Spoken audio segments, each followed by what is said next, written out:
तुंगभद्रा नदी के किनारे उत्तम नाम का नगर था। उस उत्तम नगर में सभी वर्णों के लोग रहते थे। एक पंडित जी रहते थे जिनका नाम था आत्मदेव, अत्यंत विद्वान थे।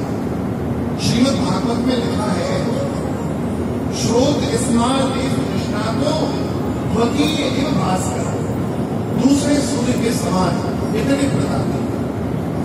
इनकी पत्नी का नाम था धुंधली। अच्छा, भगवान किसी पे विशेष कृपा करें तो ऐसे श्रीमती मिले, बहुत विचित्र थी महाराज। इनके भी को लिखे हैं, जैसे पतिदेव के लिखे हैं, इनके भी लिखे। लोग वार्ता रता पूरा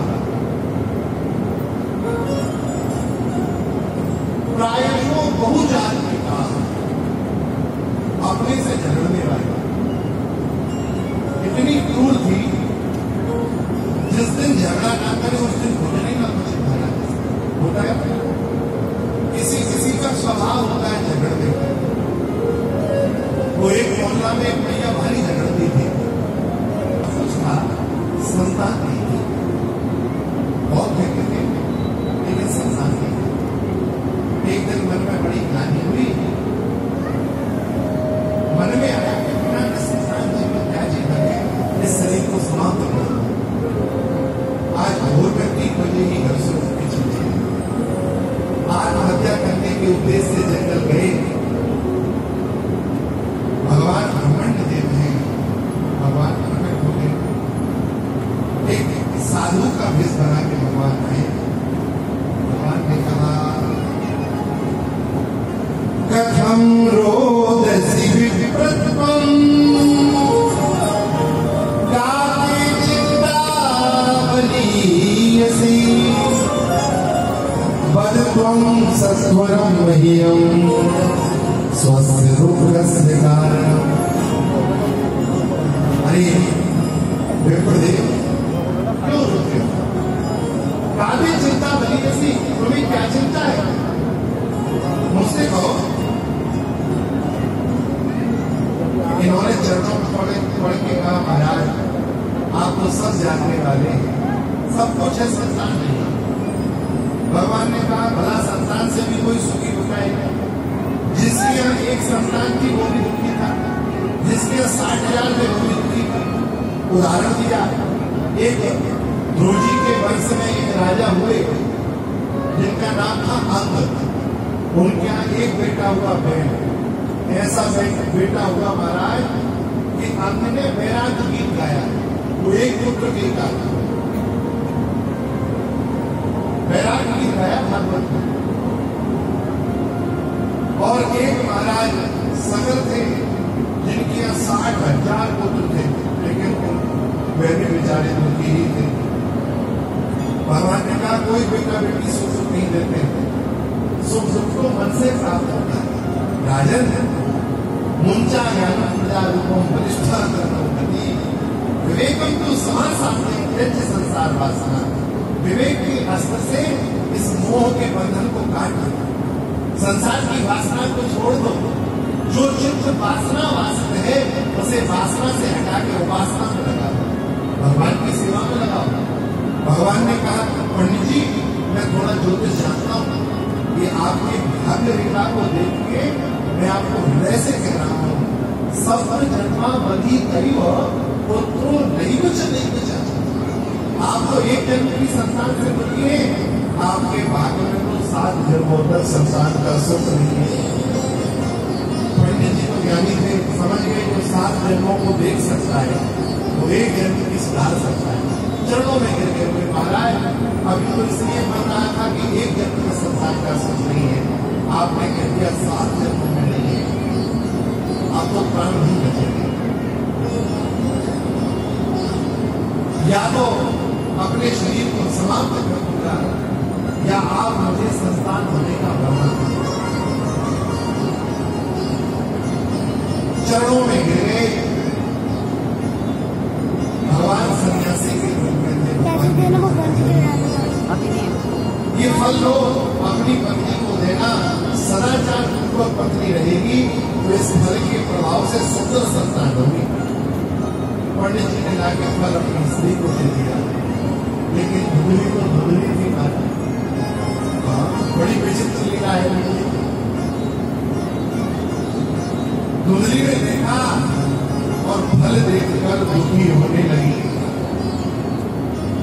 श्रीमद् भागवत में धुंधली का वचन है, लालने पालने दुखम प्रसूताया शवर्तते। अरे देखो तो ना जाने किन किन बाबा जी के चक्कर में पड़े रहते हैं। अब ये पल्ला के देते भला संतान होने से सुख कहाँ मिलने वाला है? संतान को लालन पालन करो, उसमें दो। मैंने तो सुना है प्रसूत काल का कष्ट बड़ा भारी कष्ट होता है। एक इसकी सहेली आई, बोली क्यों दुखी है? अरे बोले क्या बताओ, हमारे पंडित बड़े परेशान करते हैं। अब ये पल्ला के दे दिया, फल पालो तो संसार हो जाएगी। अब मुझे कोई समझ में नहीं आ रहा है। मेरी बुद्धि तो कहती है विद्याचा विधवा नारी सुखी भी चेती में। भागवत में धुंधली का स्टेटमेंट आया, वो कह रही है विधवा और बंदिया ही सबसे सुखी। ऐसा बुद्धि आप समझिए, कितनी बुद्धि की अल्पज्ञता, कितनी कम बुद्धि। इसकी बहन पधारी, बहन ने कहा भगवान भी बड़े विचित्र है, जहाँ धन देते हैं वहाँ पाने वाले की व्यवस्था नहीं करते। देख तेरे पास धन वैभव है तो तेरे यहाँ कोई संतान नहीं है, और हमारे यहाँ धन नहीं है लेकिन संतान तो भगवान की खूब कृपा है। अभी मैं गर्भवती हूँ, मेरा पति लालची है, यदि तू कुछ धन दे दे तो जीजी मेरी संतान मेरा पति तुझे दे देगा। पंडित जी तो होने वाले हैं, इससे झूठ मूठ बोल देना कि मैं गर्भवती हो गई, पंडित जी मान जाएंगे। धुंधली में धुंधली ने कहा इस फल का क्या करें, इस फल को कहाँ पकाया जाएगा? तो कहा इस फल को गाय को, फल गाय को दे दिया गया। परीक्षा के भाव से फल गाय को दिया। समय तेजी से व्यतीत हुआ। बहन के यहाँ संतान के रूप में पुत्र हुआ। रातों रात पुत्र यहाँ आ गया। पंडित जी को कहा गया कि आपके यहाँ संतान हो गया। पंडित जी भोले भाले थे, खूब बधाइयां ढोल बधाई बजाई गई।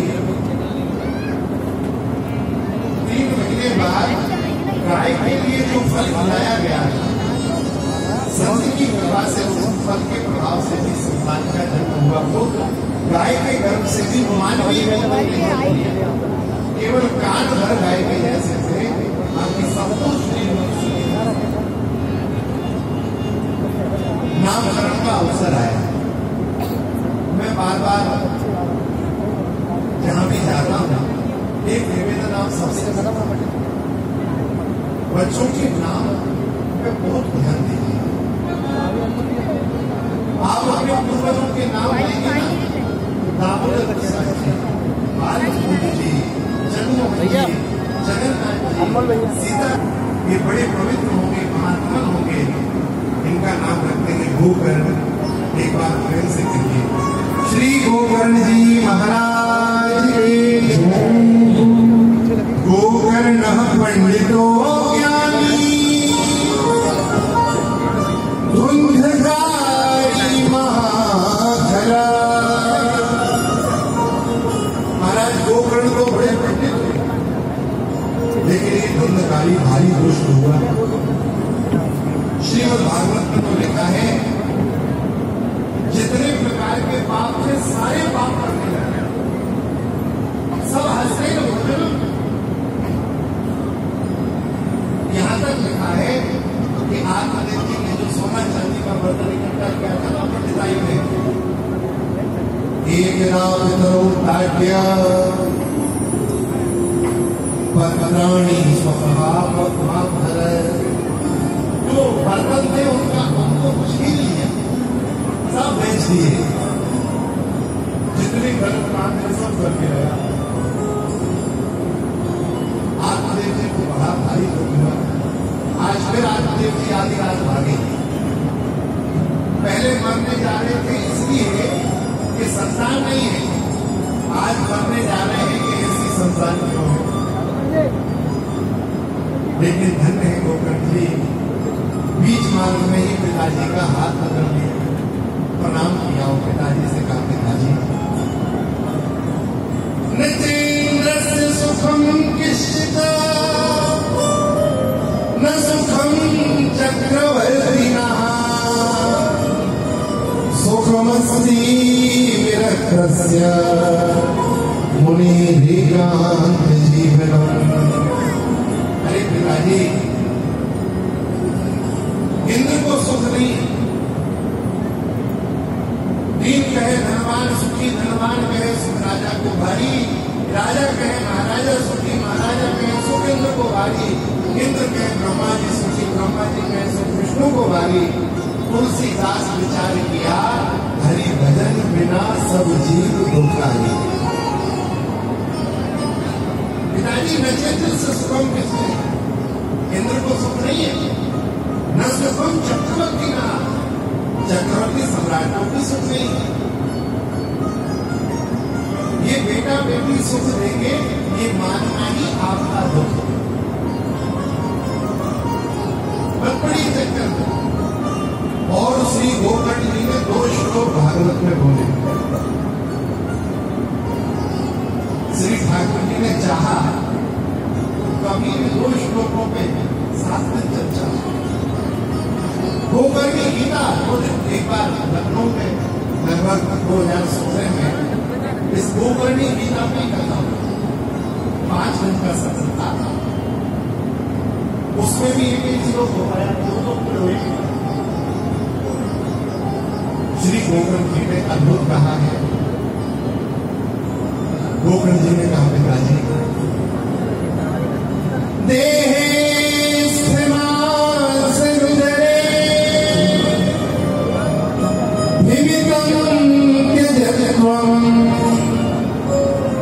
जाया सुतादिषु सदा ममतां विमुञ्च पश्यानिशं जगदिदं क्षणभङ्गनिष्ठं वैराग्यरसिको भवभक्तिरसिकः। पिताजी सबको 2 रस्सियों में बांध रखा है, एक अहमता और दूसरी ममता है। शरीर में अहमता और शरीर के संबंधियों में ममता। मैं और मेरा सारा झगड़ा ये मैं और मेरे का ही है। अच्छा, एक बात आप लोग ध्यान से बताइए, हम लोग जब अपने भवन को दिखाते हैं तो क्या कहते हैं, ये मेरा भवन है। गाड़ी दिखाएंगे तो क्या कहेंगे, मेरी गाड़ी, ये मेरी गाड़ी है। अच्छा, जहां भी मेरा शब्द उपयोग होता है ना, वहां 2 होते हैं, एक नहीं होता। मेरा भवन, तो भवन एक अलग है और मैं अलग हूं। जब कहेंगे गाड़ी मेरी है तो गाड़ी अलग है, मैं अलग हूं, मैं गाड़ी तो नहीं। मैं तो उस गाड़ी के अंदर बैठने वाला हूं, मैं तो उस घर के अंदर रहने वाला हूं। हम लोग कहते हैं मेरे सिर में दर्द हो रहा है, मेरे पेट में दर्द है, मेरे पैर में दर्द है। तो जब शरीर को हम मेरा कहते हैं, मतलब मैं अलग हूं, शरीर अलग है। मैं तो शरीर में रहने वाला जीव हूं, मैं शरीर पर नहीं हूं। और पिताजी, जब मैं शरीर ही नहीं हूं तो फिर शरीर से जुड़े संबंधी मेरे कहां से होंगे। देह मांस उधरे, जिस देह से आपका प्रेम है ना, ये देह बड़ी विचित्र है। इसके अंदर का कोई भी सामान बाहर आएगा, आप अपवित्र हो जाओगे। सब इसके अंदर अपवित्रता भरी है, बस प्लास्टर ऐसा कर दिया गया है। श्री मलूक दास जी का एक दोहा है, अद्भुत दोहा है। श्री मलूक दास जी ने कहा है, सुंदर देही देख के उपजत है अनुराग, भैया मणि न होती चाम तो जीवत खाते का।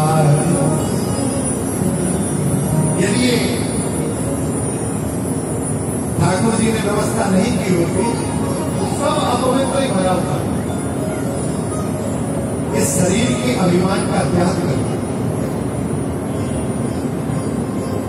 जाया सदा सदा ममताम विमुचा, अहमता और ममता से मुक्त हो जाओ। आत्मदेव जी ने कहा भैया मुक्त कैसे होंगे? तो बोले अपने शरीर को मुर्दा मान लो, मुर्दे में किसी की वृत्ति नहीं होती। हाँ,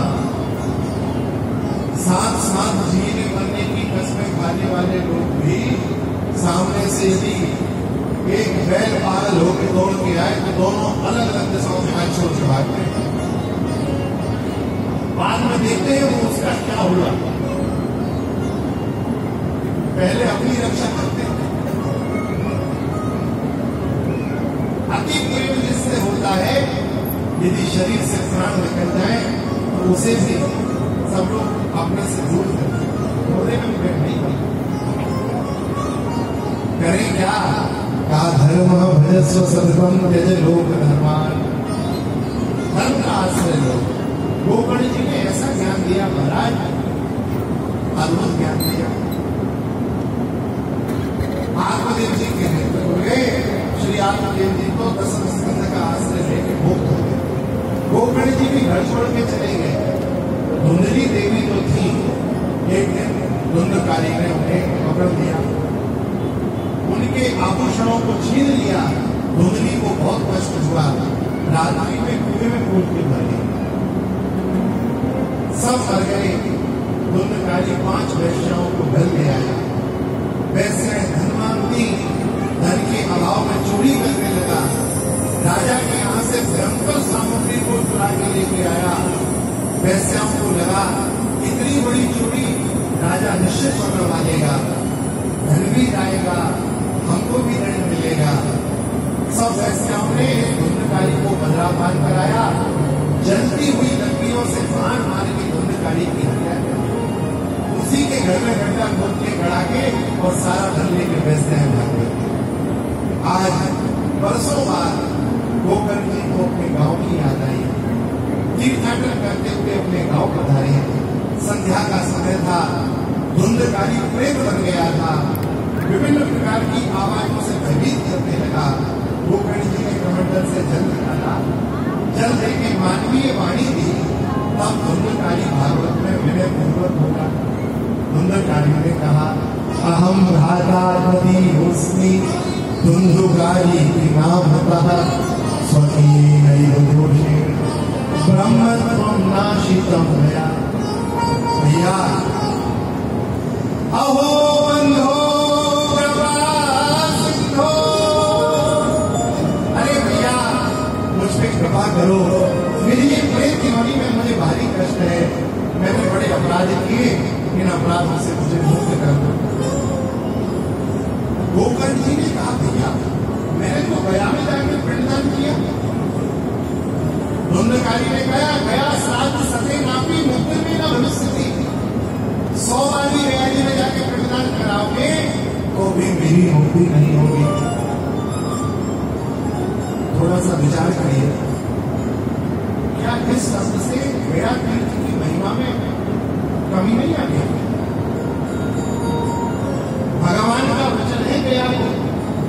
हाँ, स्वयं भगवान नारायण ने गया सबको वरदान दिया है कि जो भी तुम्हारे इस क्षेत्र में आकर अपने पूर्वजों के निमित्त तर्पण प्रदान करेगा उसके पूर्वजों का कल्याण मैं करूंगा।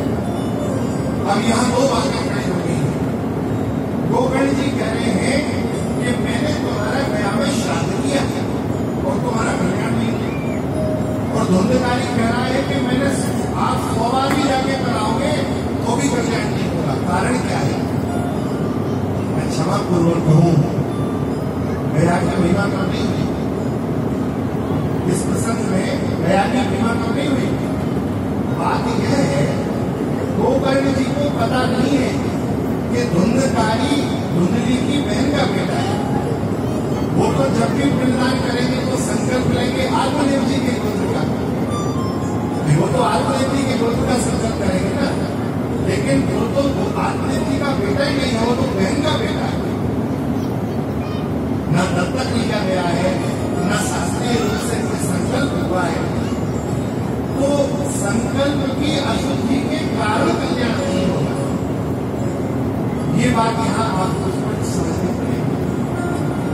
बात थोड़ा ध्यान दीजिएगा, समाज में एक ऐसी प्रसिद्धि हो गई है कि गया में जाने के बाद गयांते पिंडदान, गया में पिंडदान करने के बाद कहीं पिंडदान नहीं करना चाहिए। लोग बात को श्राद्ध भी नहीं करते, बोलते हम तो गया जी कर आए। तो गया में पिंडदान करने गए थे कि पिंड छुड़ाने गए थे अपने पूर्वजों से? हम आपसे हाथ जोड़ के निवेदन करते हैं, अपनी इस छोटी सी आयु में जितने ग्रंथों को देखने का अवसर मिला, किसी भी ग्रंथ में हमने कहीं नहीं पढ़ा कि ये कहीं लिखा हो कि गया में जाने के बाद पिंडदान नहीं करना चाहिए, श्राद्ध नहीं करना चाहिए, जल नहीं देना चाहिए। असम क्षेत्र में योगिनी नामक तीर्थ है, उस योगिनी नामक तीर्थ में आत्म पिंडदान का विधान है। तो वहां अलग अलग छोटे छोटे कुंड बने, उन छोटे छोटे कुंडों में जिनके यहाँ पुत्र नहीं है वो खुद अपना पिंडदान करके जाते हैं। उस ग्रंथ में लिखा है गयांते पिंडदान, मैंने अपना आत्म पिंडदान करने के लिए जीवित रहते हुए जब आप आत्म पिंडदान करें तब गया, वहां एक गया कुंड है, उस गया कुंड पे आखिरी पिंडदान करने का विधान, ये शब्द वहां का है, ना कि और कहीं किसी पुराण प्रमाण का। तो हम आप सबसे निवेदन करते हैं, देव कार्य करने में कमी कर देना चल जाएगा, लेकिन पितृ कार्य में कोई कमी नहीं करना, क्योंकि इसकी जिम्मेदारी केवल आपकी है। आप हनुमान जयंती पे हनुमान जी को भोग नहीं लगाएंगे तो हनुमान जी भूखे नहीं रहेंगे। भारतवर्ष में कहीं ना कहीं भोग लग ही जाएगा। सोमवार के दिन शिव जी को जल नहीं चढ़ाओगे तो कोई बात नहीं, भगवान कृष्ण नहीं होंगे, कोई ना कोई जल चढ़ा देगा, लेकिन आपके पिता को तर्पण आप ही दोगे, पड़ोसी नहीं देगा, विश्व में कोई नहीं देगा। इसलिए हमारा निवेदन है, आपने जब तक आपका शरीर रहे, जब तक आपके धमनियों में रक्त का प्रवाह रहे, अपने पूज्य माता पिता का संपूर्ण पैतृक कर्म करना ये पुत्र का अधिकार है, और इसी से पिता प्रसन्न होते हैं।